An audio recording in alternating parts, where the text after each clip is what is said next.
ಇವತ್ತು video start ಮಾಡಿದ್ದೆ bus stand ಇಂದ, ಯಾಕೆಂದ್ರೆ ಇವ್ರು ನೋಡಕ್ ಬಂದಿದೆ. ಪ್ರೀತಿ ಪ್ರೋತ್ಸಾಹ ಬೆಂಬಲ ಹಿಂಗೆ ಇರ್ಲಿ. ಬಸ್ ಸ್ಟ್ಯಾಂಡ್ ಏನಕ್ಕೆ ಕರ್ಕೊಂಡ್ ಗೊತ್ತಾಯ್ತಿಲ್ಲ.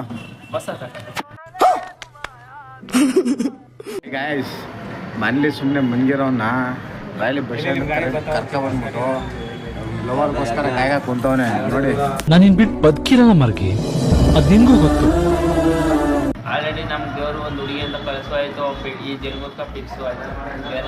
ಅವಾಗ ನಿಂಗೆ ಶಾಲ ಈಗಲಲ್ಲ 7 ವರ್ಷ ಆಯ್ತು ಬಂದಿರೋ JSS ಕಾಲೇಜ್ಗೆ ಹೀರೋ ಮಾಡಿದ್ರೆ ನನ್ನ ಮೇಲೆ ಹಣೆ ಇಟ್ಟು ಹುಲಿ ಇರ್ಬೇಕಿರೋ ಜಾಗದಲ್ಲಿ ಇರ್ಬೇಕು. ಅವಾಗ ಬೆಲೆನೇ ಬೇರೆ, ಹೆಸರೇ ಬೇರೆ. ಇದನ್ನೆಲ್ಲ ಕಣ್ಣಿಂದ ನೋಡಿ ಕಂಗಾಲ ಆಗ್ಬಿಟ್ಟಿದೀನಿ. ಅವನು ಬಾಯಲ್ಲಿ ಬಸ್ ಹತ್ಕೊಂಡು ಹೋದ, ನಾನು ಬೈಕ್ ಎತ್ಕೊಂಡು ಮನೆಗೆ ಬಂದೆ. ದೂರದಿಂದ ಏನ್ ಚಿಕ್ಕ ಚಿಕ್ಕ ಮಕ್ಳು ಇಲ್ಲ ರೋಡ್ ಸ್ಟಾರ್ಟ್ ಮಾಡ್ಬಿಟ್ರ ಅನ್ಕೊಂಡೆ, ಬಟ್ ಹೋಳಿ ಆಡ್ತಾ ಇದ್ರು. ಅಯ್ಯ ನಾಯಿಗೂ ಹಾಕ್ರ